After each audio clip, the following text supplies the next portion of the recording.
খবরদার আমার মেয়ের নামে একটা উল্টোপাল্টা কথা বলবি না। এই গ্রাম যে তোর নামে হয়ে গেছে, তার কি প্রমাণ আছে? প্রমাণ?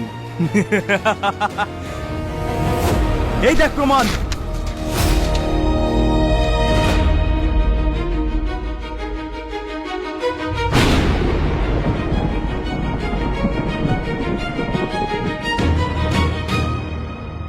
বাবা, তুমি তো আমাদের উপকার করার জন্য এসছো, তাই না?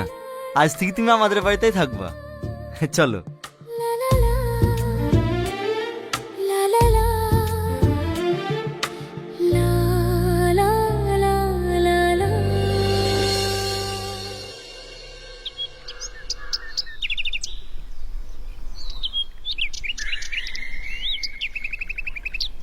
ওগো, স্যারকে খেতে দাও। আরে আপনি আমাকে স্যার বলছেন কেন? আপনি আমার বাবার বয়সী, আপনি আমাকে টনি বলে ডাকবেন। আচ্ছা ঠিক আছে। কি গো, কিছু বলছো? অনেক বেলা হয়ে গেছে, টনিকে কিছু খেতে দাও।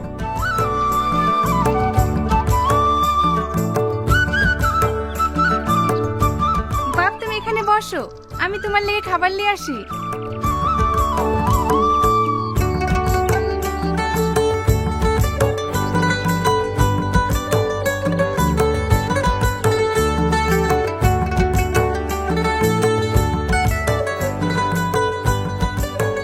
কাকিমা, ব্যাগটা ঘরে নিয়ে যান।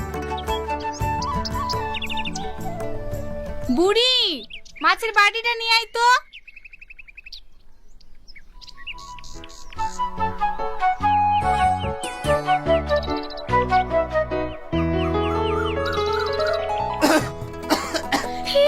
পানি খান।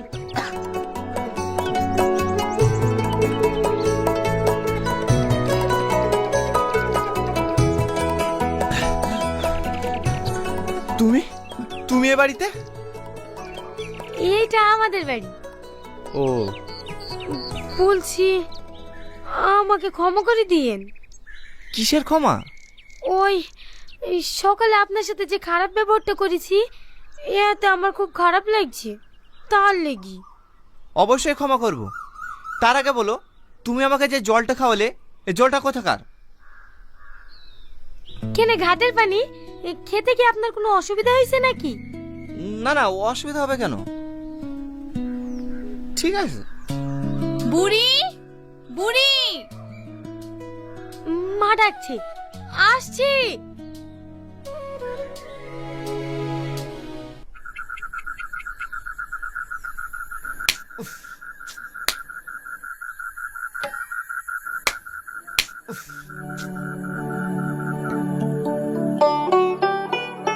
মা, ও দেখো কলকাতার বাবা বসে আছি, এখনো ঘুমাইনি।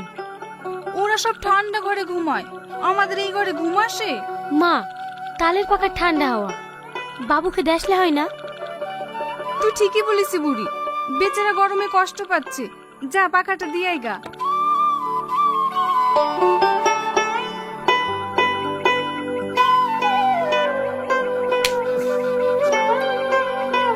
আপনার গরমে ঘুম আসছে না তাই না? এই লেন, এই পাখাটা দিয়ে হাওয়া খান, তাহলে ঘুম চলে আসবে। এটা দিয়ে? আরে ওরকম করে হাওয়া করে না, এই দেখেন আই করি। এইভাবে বাতাস করবো তো ঘুমাবো কখন? আপনারা শহরের মানুষ তো, তাই আপনাদের অভ্যাস নাই। আমার মা আমাকে সারা রাত হাওয়া করে, আমিও ঘুমাই, আমার মাও ঘুমায়। কি একটু অসুবিধা হবে? এই 7 দিন তো দেখতে দেখতে কেটে যাবে। যাও, তুমি ঘুমিয়ে পড়ো।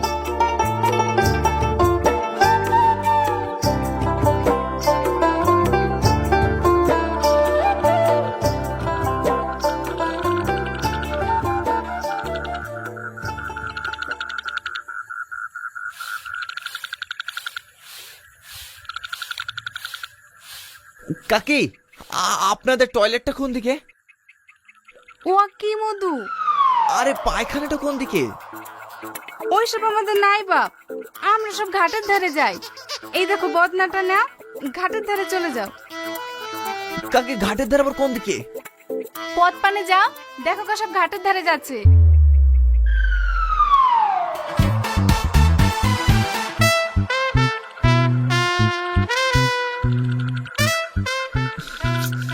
দিকে যাবো বুঝতে তো পারছি না, বিশাল বেকায়দায় পড়ে গেলাম যে। সালমা, দাঁড়াও দাঁড়াও দাঁড়াও দাঁড়াও, আমার খুব ইমার্জেন্সি পেয়েছে। কোন দিকে যাবো? দেখতে পাচ্ছেন না অনেক জায়গা পড়িয়েছে, যে কোনো একটা আড়াল দেখে বসে পড়েন। ওই ঝোপ ঝাড়ে সাপ টেপ নেই তো? না থাকার কি আছে, থাকতে পারে। যান যান, ওই ঝোপের আড়ালে বসে পড়েন।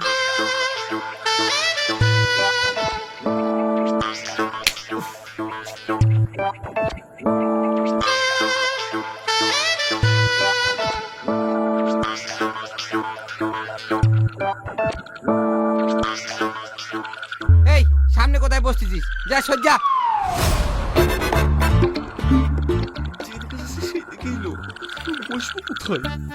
এখানে তো কাউকে দেখতে পাচ্ছি না, এখানে বসি।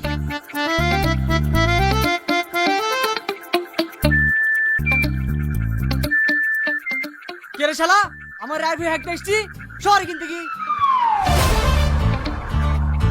আরে বাবু আপনি এ রাইফেল কো পায়খানা ফেরে? যান যান, ওইদিকে যান। আমার আর কোথাও যাওয়ার জন্য নাই, এখানে হয়ে গেছে। হ্যাঁ তাইতে বলছি তো গ্যাস কিসের। ঠিক আছে ঠিক আছে, বসেন।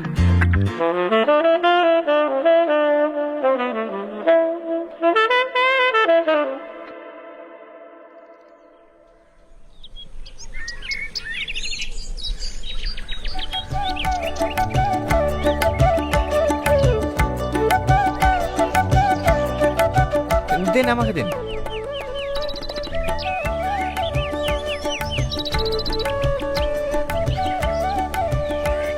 আপনারা থাকেন, আমি আসছি। ঠিক আছে যাও। মোড়ল মশাই, ছেলেটা সত্যি খুব ভালো তাই না? একদম ঠিক বলেছি, শহরের ছেলে হয়ে এত ভালো মানুষ হবে আমরা ভাবতেই পারিনি।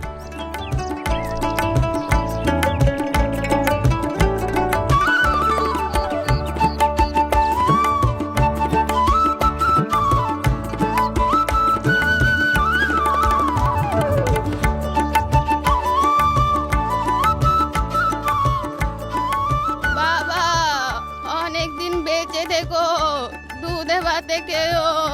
ঠিক আছে ঠাকুমা, আমি আসছি।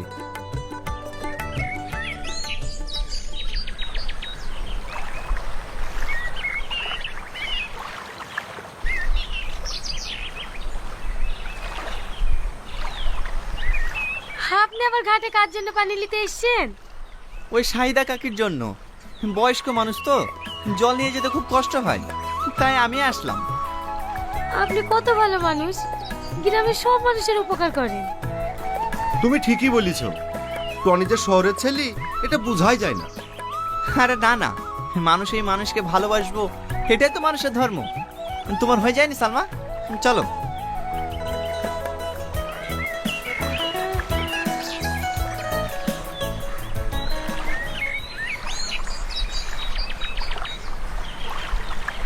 সালমা, তোমার মনে হয় কষ্ট হচ্ছে, দাও কলসিটা আমাকে দাও।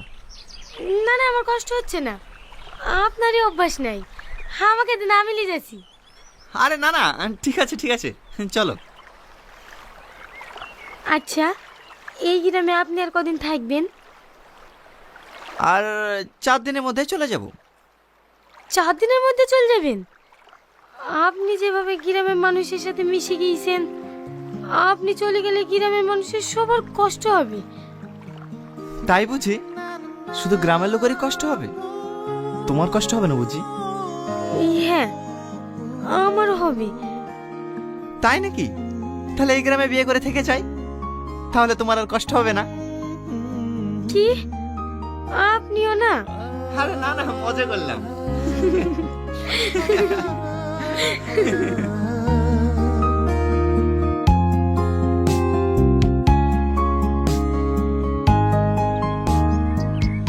কাকিমা, এই নেন আপনার জল। বাপ, সত্যিই তুমি খুব ভালো মানুষ। আল্লাহর কাছে আমি দোয়া করি তুমি অনেক বড় হও। টনি টনি, আমার সেই মইদুলের বাচ্চাটা অসুস্থ হয়ে পড়েছে। হ্যাঁ? তাই নাকি? চলেন চলেন, ওকে এখন হসপিটাল নিয়ে যেতে হবে। আপনাদের এখানে সবাইকে ডাকা হয়েছে তার একটাই কারণ, কলকাতা থেকে আজকে একটা ফোন এসেছিল, আপনাদের সবাইকে কলকাতায় যেতে হবে। কেন যেতে হবে সেটা বলছি। আপনাদের স্বার্থে আপনাদের গ্রামে যে জল ট্যাঙ্কি ও রাস্তাঘাট ঠিক করার জন্য যে ডিলটা ফাইনাল হয়েছে সেটার জন্য আপনাদেরকে কলকাতায় যেতে হবে এবং সেখানে গিয়ে সই করতে হবে। আমি বাপের কালে গাড়িতে চড়িনি, গাড়ি দেখলে আমার বুক ধড়ফড় করে। আমিও যেতে পারবো না বাপ, গাড়িতে চড়লেই আমার বমি হয়। টনি, এরা তো কেউ যেতে পারবে না। বলছি এইখানে সই করে নিয়ে কি তুমি জমা দিলে হবে না? ঠিক আছে, আমি একবার অফিসে ফোন করে দেখছি।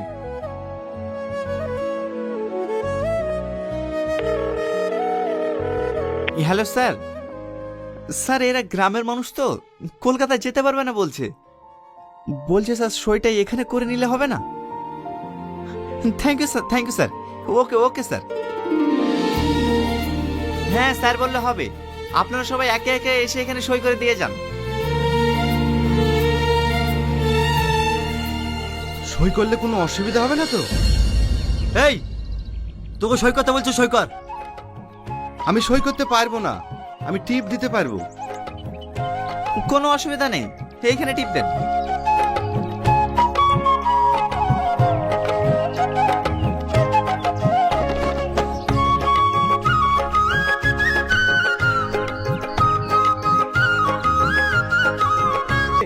তাছাড়াও বিভিন্ন কাজ করেও সংসার চালাতে পারবে। এইসব ভুলভাল ডিসিশন নিস না। এটা যদি তোমার মেয়ে হতো তাহলে ওই ছেলের ভাত খেতে দিতে? কিরে, তুই ওই ছেলের ভাত খাবি? না, আমি ওর ভাত খাবো না। ওর যেহেতু চাকরি নেই, আমি এইভাবে কষ্ট জীবন কাটাতে পারবো না। ঠিক আছে, কাল মরল ডাক, আমি আমার মেয়েকে ছাড়িয়ে নেব।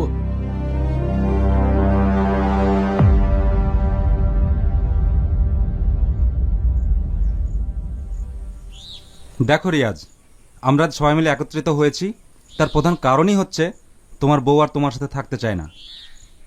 মরল সাহেব, আমার বোঝ আমার সাথে থাকতে চাই না। এখানে আমার দোষটা কোথায় সেটা তো বলুন। হ্যাঁ, এই মেয়ে, তুমি যে ওর সঙ্গে থাকতে চাও না, কি কারণে থাকতে চাও না সেটা তো বলো। মোড়ল সাহেব, ওর সাথে কিভাবে থাকবো বলুন? একটা মেয়ে তার স্বামীর কাছ থেকে কি চায়? যে মানুষটা দুবেলা পেট ভরে খাবার দিতে পারে না, যার একটা শাড়ি কেনার ক্ষমতা নাই, সে মানুষের সাথে আমি কিভাবে থাকবো বলুন?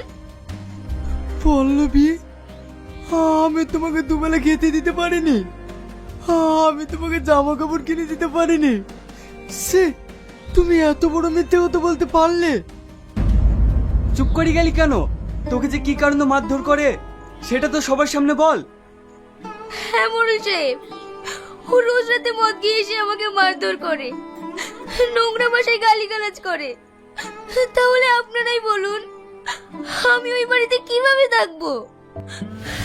পল্লবী, আমি মদ খাই, আমি তোমাকে গালিগালাজ করি, তুমি এত বড় মিথ্যা অপবাদ দিতে পারলে?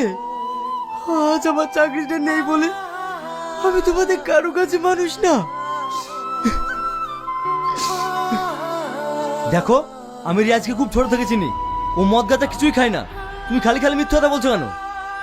ওই বাড়িতে আমার বোন থাকে, কি হয় না হয় ও ভালো করে জানে, আপনি কিভাবে জানবেন? আর ওই যে বুড়ি আছে, ওই অশান্তির মূল কারণ। ব্যাস, অনেক বলেছেন, আর না। পল্লবী, তুমি আমাকে যা খুশি বলো, তুমি আমাকে হাজারে মিথ্যা অভিযোগ দাও, তাতে আমি কিচ্ছু মনে করবো না, কিন্তু তুমি এই বাচ্চাটার মুখের দিকে তাকিয়ে বাড়ি ফিরে চলো। আমি তোমাকে কথা দিচ্ছি, আমি তোমাকে কোনো কিছুর অভাব হতে দেবো না, কোনোদিন কষ্ট পেতে দেবো না। প্লিজ পল্লবী, আমি তোমাকে না পেলে শেষ হয়ে যাবো। ও তোর বাড়িতে যাবে না, আমার বোনকে তোর মতো ছেলে ভাত খেতে দেবো না। এটা আমি পল্লবীর মুখ থেকে শুনতে চাই। পল্লবী, সত্যি করে বলো, তুমি আমার। হ্যালো ভিউয়ার্স, আশা করি সবাই ভালো আছেন। আবারও আপনাদের মাঝে একটি ব্লগ ভিডিও নিয়ে আসলাম। আজকের ব্লগ ভিডিওটা হলো, আমরা শিমলা বাজার থেকে এলিকুড়ি ব্রিজে যাব। তো আমরা শিমলা বাজার থেকে এলিকুড়ি ব্রিজে যাওয়ার আগে আমরা যে রাস্তাতে যাবো আর যা যা দেখতে পাবো সেগুলোই আপনাদের মাঝে তুলে ধরবো। তো আমরা যাওয়ার আগে দেখতে পারতেছি যে একটি ভ্যান গাড়িতে করে অনেকগুলা ধানের খড়, সেই খড়গুলা বাজারে বিক্রি করার জন্য সামনের দিকে নিয়ে যাইতেছে। তারপর আপনারা দেখতে পারতেছেন অনেকগুলো করে কিন্তু সে নিয়েছে ভ্যান গাড়িতে করে। তো সামনে আমরা আরও দেখতে পারতেছি বিশাল বড় একটা গাড়ি দাঁড় করানো আছে, সে অনেকগুলা বিদ্যালু নিয়ে কিন্তু দাঁড়িয়ে আছে। তার একটি ভ্যান গাড়িতে কিন্তু অনেকগুলা গাছের যে গুড়ি, সেই গুড়িগুলা নিয়ে যাইতেছে একটি ভ্যান গাড়ির সাহায্যে। তো আপনারা দেখতেই পাচ্ছেন দুটি ভ্যান গাড়ি পাশাপাশি কিন্তু যাইতেছে। তো পিছনে ভ্যান গাড়িতে কিন্তু ভাঙারি যে মালামাল, সেই মালামালগুলো নিয়ে কিন্তু যাইতেছে। সেগুলো বলতে বলতে সামনে কিন্তু আমরা একটি মোটরসাইকেল দেখতে পাচ্ছি। মোটরসাইকেলে করে দুজন লোক কিন্তু অনেক সুন্দর করে যাইতেছে। তো আপনারা তো দেখতেই পাচ্ছেন এ পাশে একটি বাঙালির দোকান। এই দোকানে আমি যদি আপনাদেরকে একটু এদিকের অংশটা দেখে, এদিকে আপনারা দেখতে পাচ্ছেন রাস্তার পাশে অনেক মোটা মোটা অনেক লম্বা লম্বা অনেকগুলা গাছ। প্রত্যেকটা গাছে কিন্তু মনে হয় আকাশ ছুঁয়ে গেছে, এতটা পরিমাণ লম্বা সেই গাছগুলা। তো এদিকেও আমরা আরও দেখতে পাচ্ছি যে জমিতে ধান কেটে কত সুন্দর করে এক পাশ করে দেখতে পাচ্ছেন এক শিয়ালে রেখে গেছে রোদে শুকানোর জন্য। তো রোদে শুকানো শেষ হলে তারপরে কিন্তু আড়ি বেঁধে এগুলা বাড়িতে নিয়ে যাবে। তো আমি যদি এদিকের অংশটা আপনাদেরকে দেখাই, এদিকে আপনারা দেখতে পাচ্ছেন রাস্তার সাইডে কত সুন্দর করে এক সিরিয়ালে অনেকগুলা কাঁঠাল গাছ লাগানো। তো প্রত্যেকটা কাঁঠাল গাছে কিন্তু আবার দেখতে পাচ্ছেন নতুন পাতাও কিন্তু বের হয়েছে। তো আপনারা তখন পর্যন্ত যারা আমার ব্লগ ভিডিওটা দেখলেন তাদেরকে অসংখ্য ধন্যবাদ। আবারও দেখা হচ্ছে আপনাদের মাঝে পরবর্তী কোনো ব্লগ ভিডিও নিয়ে।